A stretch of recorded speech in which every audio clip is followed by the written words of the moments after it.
Doctor, qué hacemos con esta CBI de la que estuvimos hablando desde que comenzó el programa más o menos? Y en la Comisión Bicameral de Investigación de lavado de dinero, delitos conexos, dice. Pero esta semana, gracias a la presión, nos se hizo pública y vimos un poco lo que hacen. Y da la impresión de que llaman para apretarle a los fiscales para que investiguen ciertas cosas. El audio de Leite también reveló bastante. ¿Qué pensás que va a pasar con esta CBI? ¿Cómo sigue esto? Bueno,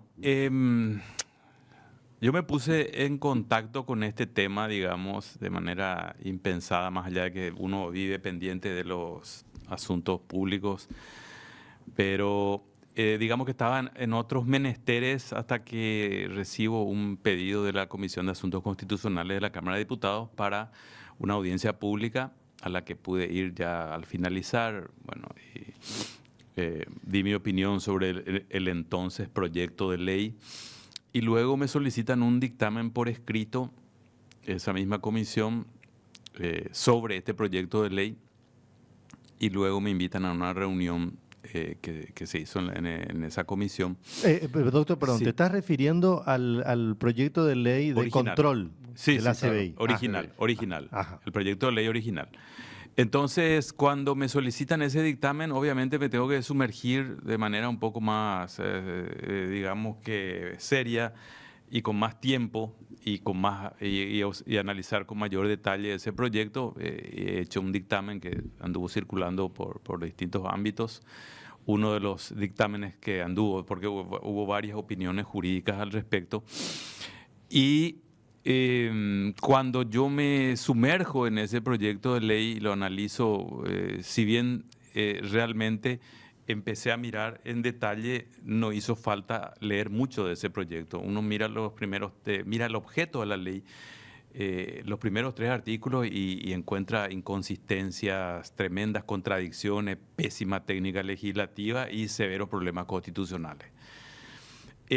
Cuando eso se empieza a hacer ruido, e incluso esto iba a ser analizado por la Cámara de Diputados sin siquiera ser girado a la Comisión de Asuntos Constitucionales, un par de abogados constitucionalistas tuvimos una reunión esa mañana con los miembros y recuerdo muy bien que esa comisión estaba con todos sus miembros reunidos analizando otro tema antes de que nos llegue el momento de reunirnos y todos los diputados cartistas de esa reunión, antes de escuchar nuestras opiniones, abandonaron la sala de reuniones. No quisieron siquiera conversar, discutir o escuchar otras opiniones diversas a las de ellos en aquel momento.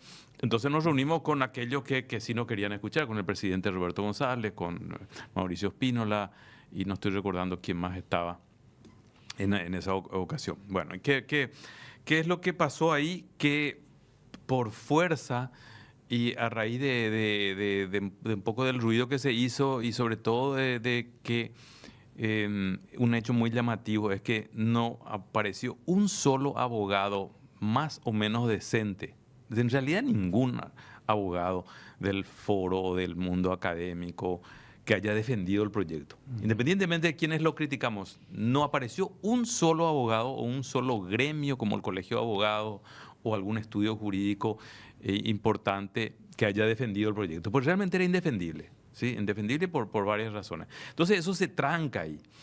Eso se tranca hasta esta semana que pasó. ¿Y qué pasó? A mi criterio, que la ansiedad de esta gente por caer encima de estas organizaciones, y yo no voy a hablar acá en términos morales en el sentido que son buenas o son malas, yo voy a referirme estrictamente en términos constitucionales y legales a esto. Esas ansias de caer encima como un Estado represor y como un Estado controlador, como un Estado que cercena ámbitos de libertad de diversos actores de la sociedad civil, no pudo refrenarse. Entonces, el sucedáneo, mientras se resolvía esta digamos, situación del proyecto de ley trancado, era la comisión. ¿Sí? Pero la comisión tiene un problema. Las comisiones duran un tiempo determinado y tienen que emitir un informe. Entonces hubo todo digamos que un forcejeo ahí entre distintos actores, por lo que yo sé y por lo que he visto. El propio presidente de la República criticó el proyecto de ley, que no es precisamente alguien con mucho carácter, ni mucha personalidad, ni mucha autonomía, pero evidentemente habrá leído algunos de los dictámenes, seguramente sus propios asesores jurídicos le habrán dicho, esto tiene problemas, lo criticó. Hay que ver cuán coherente es con su crítica de ese momento al momento de analizar el veto de esto que tiene en sus manos. Y surge este proyecto alternativo ahí.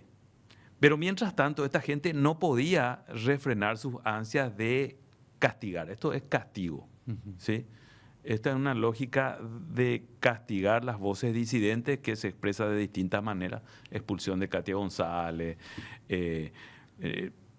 ningún espacio para quien no tenga el visto bueno del cartismo, por ejemplo, en el sistema de justicia. La reciente elección de fiscales adjunto da la pauta, pero esto ya viene de hace un buen tiempo. Sí. Entonces, esta comisión tenía ese objeto espurio desde el primer momento. ¿Sí? Desde el primer momento. Yo no sé si alguien en el Paraguay medianamente despierto y atento a los eventos que se dan en la política de nuestro país, cree en la honestidad de propósito de esta comisión. Doctor, porque ayer el presidente reiteró algo que ya es un discurso del oficialismo, de esta apertura en la discusión, entre comillas. Ayer el presidente decía que se discutió bastante. Usted me dice que se retiraron los cartistas, o sea, se convoca una audiencia para discutir el tema, pero se retira el oficialismo. Voy a dar otro dato. En esa audiencia pública, esa sí fue una audiencia pública. La otra fue una reunión a la que fuimos convocados, digamos que 4 o 5 abogados. Uh-huh. En esa audiencia pública no había un solo senador o diputado cartista. Uno solo no había. Entonces no hubo debate, no hubo nada de apertura. Se discutió, pero no en el sentido de deliberación y debate. Discutimos los que estábamos llamados a opinar sobre esto y quienes tenían ya sus, digamos que, observaciones, sus remilgos, quienes tenían algún tipo digamos que oposición a este proyecto de ley original, hoy ley. Entonces no es que se dio una deliberación en el sentido habermasiano de la expresión, no hubo nada de eso. O sea, que lo que dijo el presidente mintió de alguna manera. Lo que no sabemos es si mintió por desconocimiento o como un recurso para dar alguna explicación. Pero yo me imagino que él debe creer que se discutió, ¿verdad? No, porque es que, Marcos, te convocan, pero si vos querés debatir, te quedás. Claro. Básicamente eso, o sea, acá no hubo discusión sobre un tema tan delicado y tampoco hubo formalidad. Yo eso le estoy reclamando al propio presidente de la República, que no hubo una formalidad en la presentación de alguna las modificaciones, por ejemplo. Esto no. por WhatsApp. No, esto no se discutió. Esa versión que termina siendo la aprobada empieza a circular el feriado. Alguien tiró eso del feriado de alguna manera. El lunes. La versión de diputados sería. Sí, la versión que finalmente fue aprobada. Y la convocatoria que se hace para que termina con la aprobación contemplaba que una comisión que no estoy recordando, que no era la de codificación y legislación, que no era la de asuntos constitucionales, creo que era la de obras públicas, una cosa así, cualquier cosa era, es la que dictaminó a las 7:30 de la mañana. ¿Sí?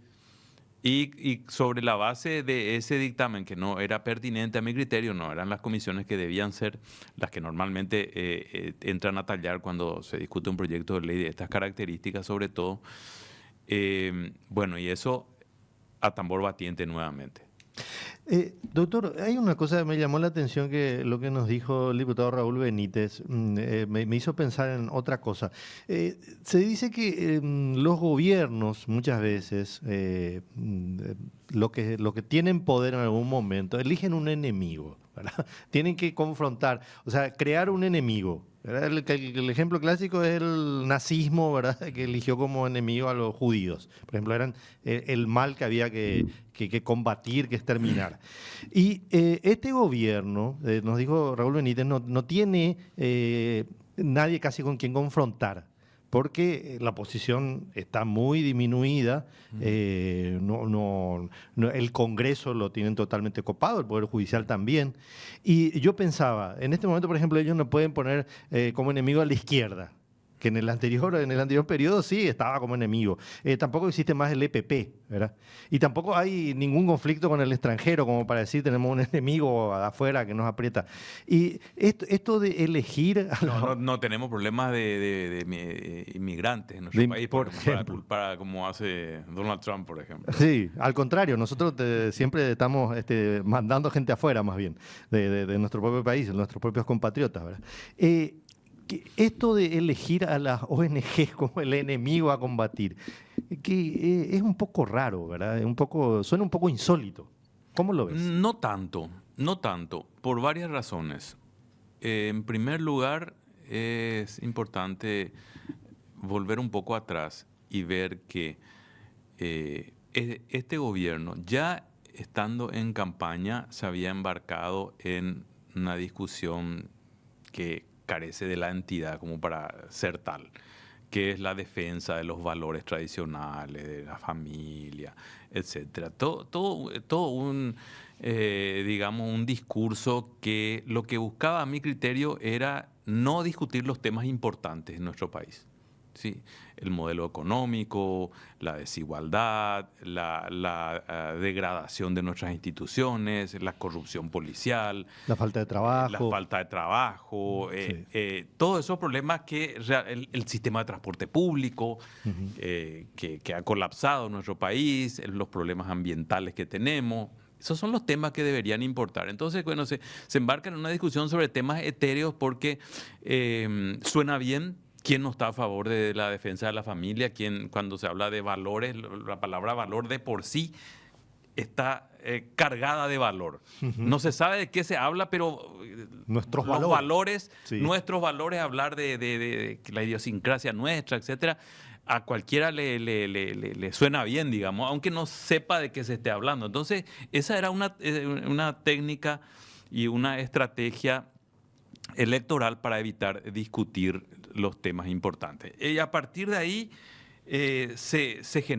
empiezan a generar los enemigos porque se dice quienes están en contra de los valores tradicionales, quienes están en contra de la familia tradicional, quienes están en contra de lo que somos nosotros los paraguayos, y no voy a olvidar lo que dijo Leite en un congreso de un grupo ultraconservador en Hungría hace poquito, hace unos meses nada más, dijo que se encontraron con sus pares que defienden los valores tradicionales y Paraguay es una especie de ariete, de torre que se opone, de muro que se opone al avance de las ideas degeneradas que hoy pululan en el mundo. Entonces, esas discusiones sirven como pretexto para no discutir los temas importantes por un lado y por otro lado ahí aparece el enemigo. ¿Quiénes son?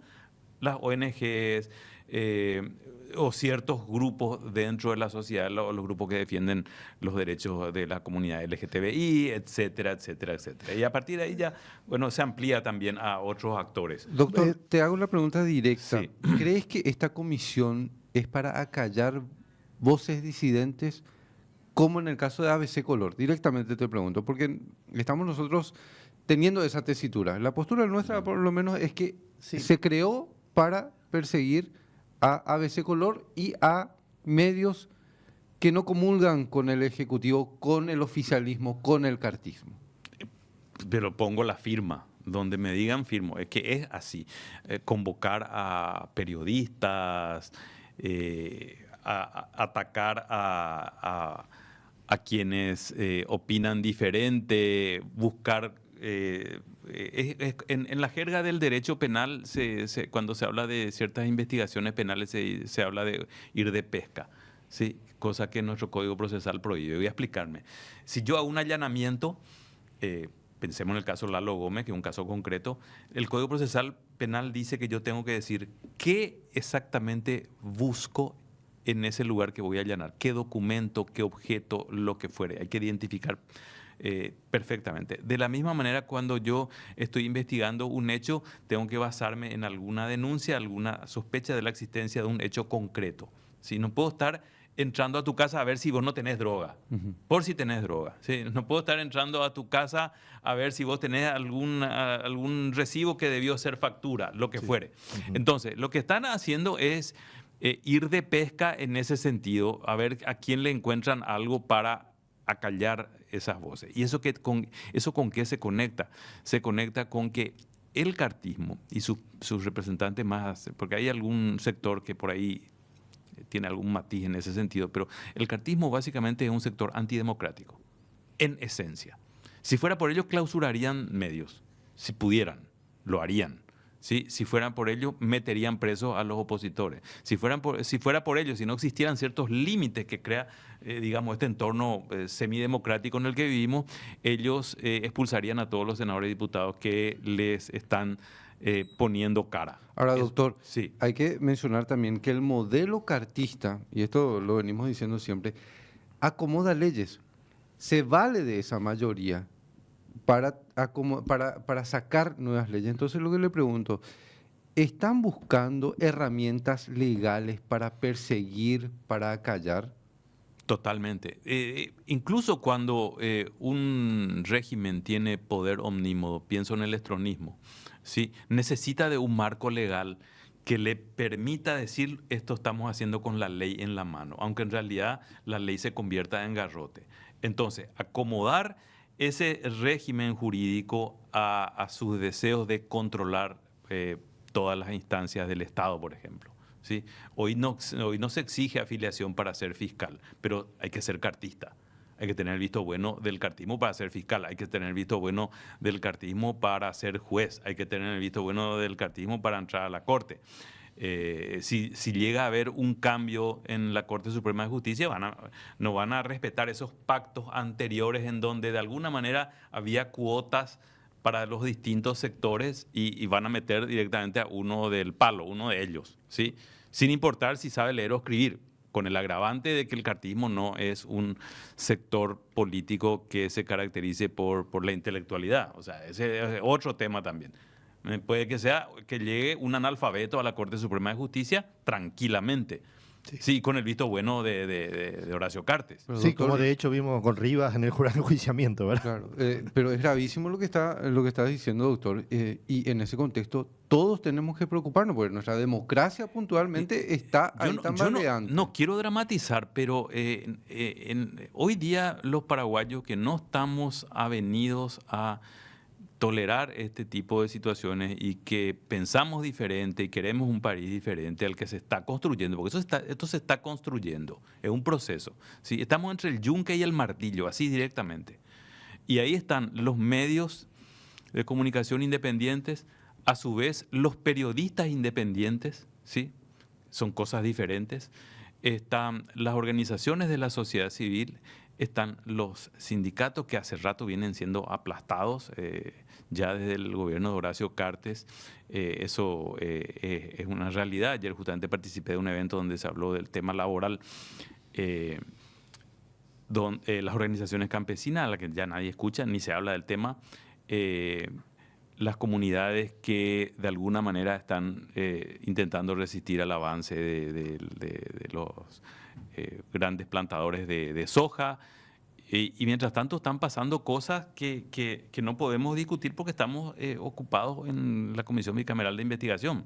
Estamos ocupados en temas que realmente, como hace rato hicimos un listado más o menos comprensivo de los problemas nacionales, no es un problema. Yo le preguntaría a esta Comisión Bicameral que pone como pretexto el tema del lavado.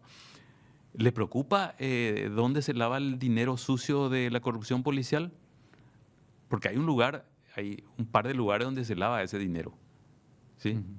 ¿Le preocupa cómo se lava el dinero sucio de los políticos corruptos? ¿Le preocupa el hecho de que algunos importantes referentes del cartismo tienen relación con empresas que proveen servicio al Estado, que hacen obra al Estado, como el caso de Natalicio Chase, por ejemplo? ¿No le preocupa eso? ¿Sí? El lavado de dinero grande, el verdadero lavado de dinero viene de las actividades ilícitas. De las actividades ilícitas. Y repito, del narcotráfico, del contrabando de cigarrillos, la trata de personas, del contrabando de armas y de la corrupción pública. Y casualmente... De la corrupción pública. Eso no le interesa. No, y las denuncias al Estado no se involucra en esto, pero justamente las organizaciones no gubernamentales son las que hacen estas denuncias y dejan en evidencia las falencias del Estado.